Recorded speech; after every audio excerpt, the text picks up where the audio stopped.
Hello, I'm Dr. Philip Bayliss here at Lancaster General Women and Babies Hospital. I'm a practicing physician in the specialty of maternal-fetal medicine, which provides care to high-risk pregnancies. During this COVID-19 pandemic, there are so many questions, so many concerns. Daily, we're living with frustration, fear, anxiety, sense of isolation. And for the pregnant patient, that certainly is compounded by her concerns of the well-being of the pregnancy and the health of her unborn child. We hope that this video blog will help answer some of these common questions. But I'd also like to point out that the Women and Babies website has a far more extensive frequently asked questions section which can fill in detail for that. If I'm pregnant, am I at higher risk to acquire COVID-19 infection? We are finding out that no, you are not more susceptible than other adults, nor are you more likely to get severe symptoms. This is great news. Why? Other past serious respiratory infections like swine flu, this was not the case. Pregnancy was a significant risk factor for greater and greater disease. There are changes during pregnancy, however, to a woman's immune system and her lungs and her breathing, which could be considered risk factors for COVID-19. And if a pregnant woman has underlying conditions which have been called these comorbidities, such as high blood pressure or diabetes, this certainly can increase the risk. If I acquire the infection with COVID-19, will there be greater pregnancy complications? Well, this is an ever-changing area of information, but there's not enough data to be certain at this point. There could be multiple other factors, as well as COVID, the severity of disease, which may, in the long run, prove associated with complications. But we do have good suggestions now that COVID-19 is not directly passed into the womb, leading to newborn babies being ill at birth. Now, we do have to be careful because we do see that newborn babies 2 to 3 days after birth can acquire COVID-19 from individuals just like any other patient. There's no suggestion that COVID-19 leads to miscarriages or birth defects. This will be studied though for years and years to come, but our preliminary looking at current pregnancies does not suggest that. We look at other severe infections, respiratory infections like swine flu, and we do know that infections associated with high fever, however, may be tied to some forms of pregnancy complications.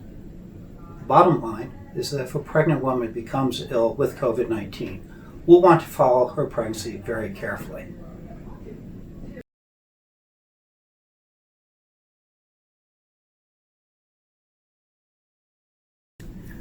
During COVID-19 pandemic, obstetrical care is essential, so please keep your appointments with your OB provider, doctors and midwives. Now, some of those types of appointments may be different than what your sister or perhaps you experienced in a past pregnancy. Some appointments may be by telephone or through video formats. The spacing and this type of appointment has been recommended by the American College of OBGYN and other organized medical boards to show that this should be safe and not contribute to any complications in a pregnancy. Some testing during pregnancy, such as ultrasound or non-stress test, may be changed, the interval or timing when they're done, but they will be completed. Certainly, any patient with significant issues will be seen promptly and urgently, and all emergencies will be handled. Our bottom line is, please follow the recommendations of your OB care providers.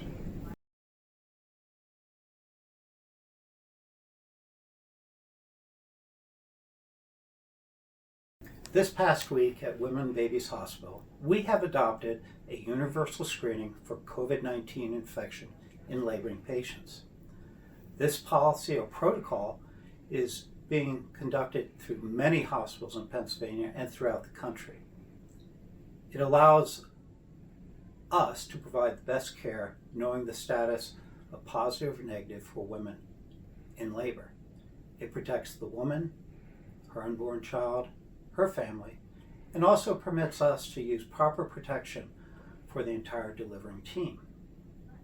Certainly, there are far more details about this policy and universal testing to be found on our website, as mentioned before.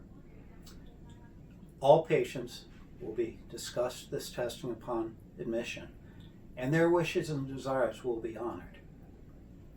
I have COVID-19. Will I be separated from my baby after birth? Well, the Center for Disease Control, known as the CDC, does recommend separation of the mother and baby to protect that baby from acquiring the disease. The severity of the illness of the mother may be a factor in determining is that physical separation to be followed. There will certainly be a shared discussion with the patient, the OB providers, as well as the pediatric team regarding these issues. Ultimately, the choice will be the mother's. Good news is that breastfeeding is to be encouraged. Recent studies have not found the virus to be in the breast milk, and breastfeeding will supply important immunologic properties to your newborn child. Well, thank you for spending just a few minutes with me today speaking of COVID-19 and pregnancy. It is our hope that we can safely guide our patients through successful pregnancies in these difficult times. Again, detailed information can be found on our Women and Babies website, and I look forward to chatting with you again in the future. Thank you.